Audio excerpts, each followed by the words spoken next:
పవిత్రతకు ప్రతిరూపమే మహాలక్ష్మి అమ్మవారు.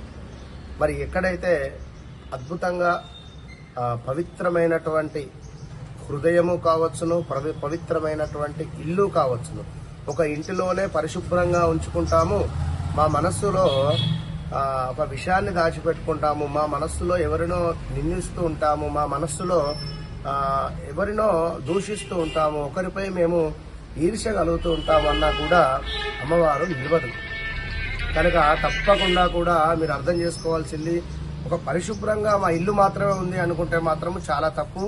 తప్పకుండా మన హృదయము కూడా ఎంతో పరిశుభ్రంగా ఉంచుకోవాలి. అప్పుడే అమ్మవారు మీ యందు ప్రేమతో మీ దగ్గరికి వస్తుంది. కానీ మరొక విషయం ఏమిటయ్యా అంటే, ఒకవేళ పవిత్రమైనటువంటి మనసు లేని వారి దగ్గరికి వచ్చినా కూడా అమ్మవారు ఎక్కువ రోజులు ఎక్కువసేపు ఉండదు అనే విషయాన్ని గమనించుకోండి. కనుక